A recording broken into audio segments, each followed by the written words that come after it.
In this video, we'll discuss about pericardial effusion. What is pericardial effusion?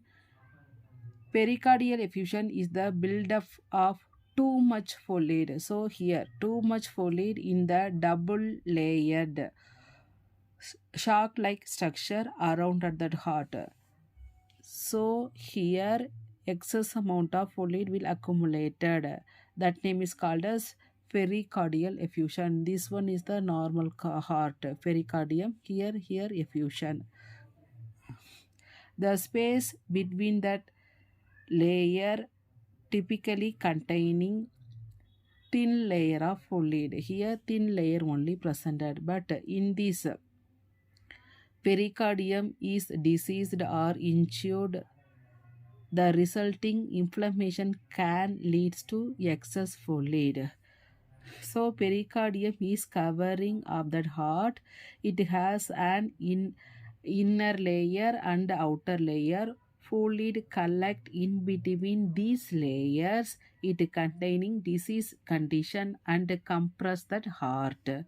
If that amount of fluid is large or there is a rapid increase in the rate of fluid collections, the compression of the heart prevent it proper filling, and an unfilling heart is not able to pump out blood well and blood pressure falls. This serious condition is known as cardiac tamponade. So the excess amount of fluid is large and rapid increases in that rate of fluid collections. The compression of that heart prevent it proper filling. The unfilling heart is not able to pump out and blood pressure falls, and the serious condition name is called as cardiac tamponade.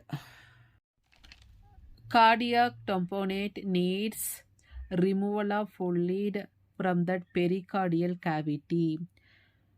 Okay, it need removal of fluid from pericardial cavity by needle aspiration method or surgical drainage method. How we can remove? By using needle aspiration or surgical drainage.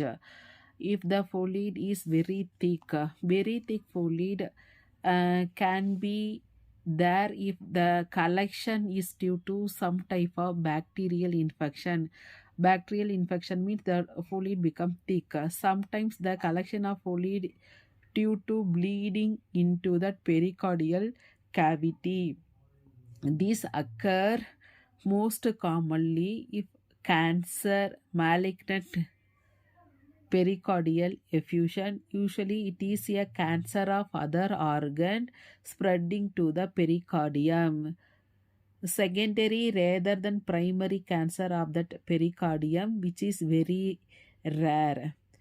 Mesothelioma.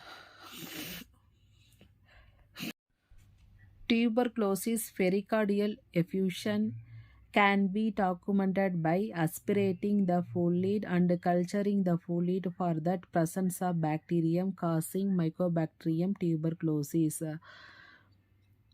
After training that pericardial fluid to that relieve the compression of that heart, tuberculosis pericardial effusion needs full course of medication for eradication of infection. If the cause of cancer, in addition to draining the pericardial fluid and relieving the compression of that heart, treatment for cancer will have to be given.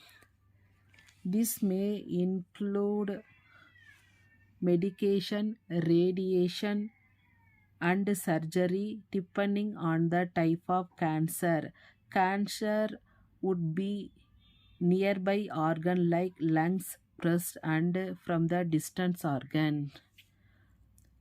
Analysis of that aspirated fluid may give one information on the type of cancer. Usually, other investigation to search for the location and spread, like a positron emission tomography, then PET scan may be considered. Inflammation of pericardium, as inflammation elsewhere can be painful and causes just pain, but pericardial effusion can build up slowly without much pain.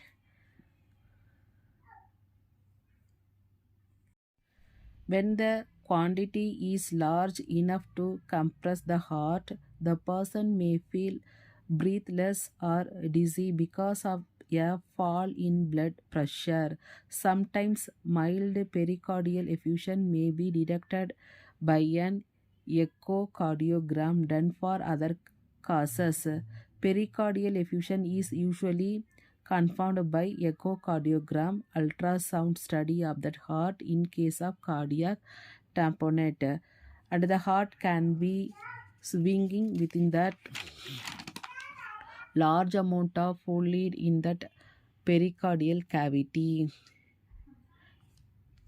Radiation, rheumatic fever, hypothyroidism also causes pericardial effusion. Diagnosis method, we are using echocardiogram, ECG, and chest X-ray.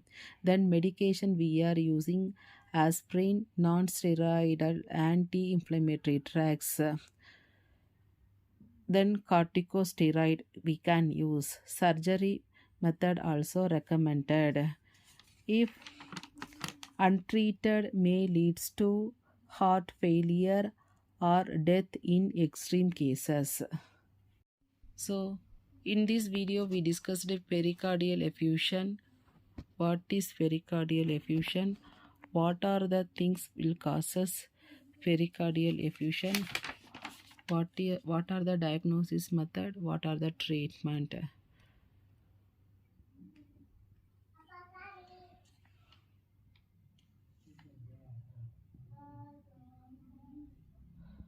Thanks for watching.